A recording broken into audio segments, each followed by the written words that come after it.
BJP ক্ষমতায় আসতেই রাজ্য জুড়ে আইনের শাসন প্রতিষ্ঠার জোরদার চেষ্টা চালাচ্ছে মুখ্যমন্ত্রী শুভেন্দু অধিকারী।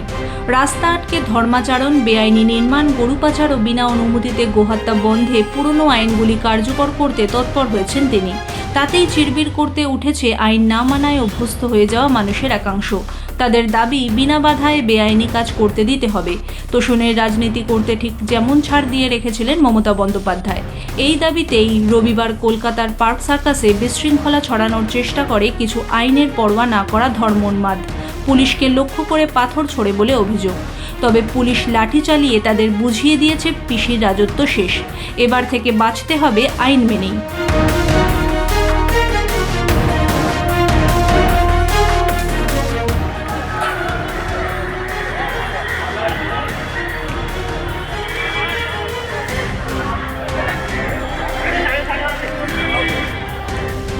ক্ষমতায় এসেই বিজেপি পরিচালিত রাজ্য সরকার কলকাতা শহরে বেআইনি নির্মাণ নিয়ে কড়া পদক্ষেপ করেছে। তিলজলায় সম্পূর্ণ বেআইনি বাড়ি ভাঙতে পৌঁছে গিয়েছে বুলডোজার।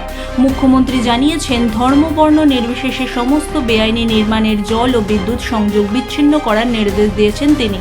শুধু তাই নয়, রাস্তা আটকে ধর্মাচরণের ওপরেও কড়া অবস্থান নিয়েছে সরকার।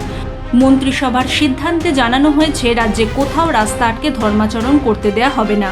বাৎসরিক উৎসব হলে বিশেষ অনুমতি নিয়ে আয়োজন করতে হবে। ধর্মস্থানে মাইকের আওয়াজ নিয়ন্ত্রণের নির্দেশিকা জারি হয়েছে। একই রকম কড়া পদক্ষেপ হয়েছে গরু পাচারের বিরুদ্ধেও। 1950 সালের প্রাণী সম্পদ আইন অনুসারে 14 বছরের কম বয়সী গরু জবাই করার নিষেধাজ্ঞা জারি হয়েছে। সঙ্গে প্রকাশ্যে পশু জবাই করা যাবে না বলে জানিয়ে দিয়েছে এই সরকার।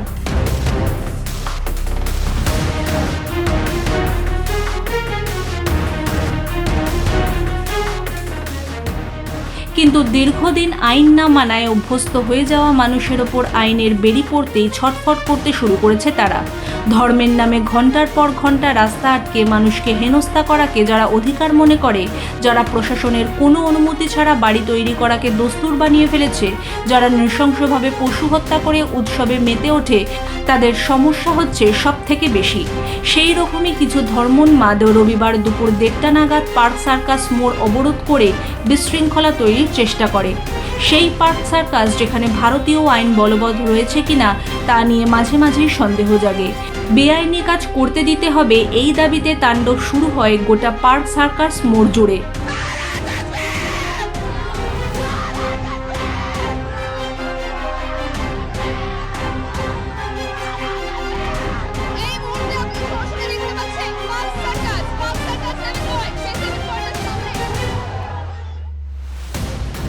অভিযোগ, রাস্তার পাশে দাঁড়িয়ে থাকা একাধিক গাড়ি ভাঙচুর করে তাণ্ডবকারীরা।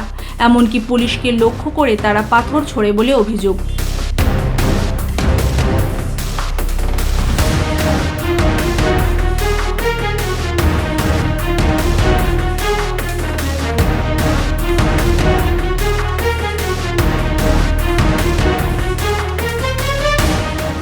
খবর পেয়ে ঘটনাস্থলে পৌঁছয় কলকাতা পুলিশের আধিকারিকরা। পৌঁছয় প্রচুর কেন্দ্রীয় বাহিনী। বেশ কিছুক্ষণ বিক্ষোভকারীদের বোঝানোর চেষ্টা করেন পুলিশি আধিকারিকরা, কিন্তু তাতেও কোনো কাজ হয়নি। এরপর রাস্তা খালি করে যান চলাচল স্বাভাবিক করতে লাঠি চালানো শুরু করে পুলিশ। কয়েক মিনিটের মধ্যে খালি হয়ে যায় গোটা এলাকা। কলকাতা পুলিশের কমিশনার অজয় নন্দ জানিয়েছেন, কারা বেআইনি জমায়েত করত তা তদন্ত করে দেখবে পুলিশ। প্রত্যেককে গ্রেফতার করে আইন প্রয়োগ করা হবে।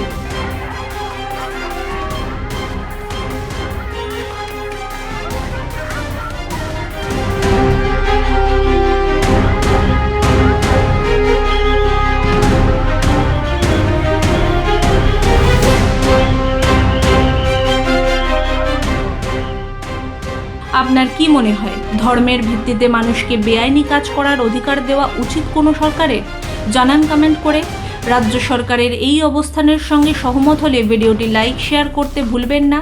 সাবস্ক্রাইব করে আমাদের চ্যানেলের সঙ্গে থাকুন। ব্যুরো রিপোর্ট, মাধ্যম।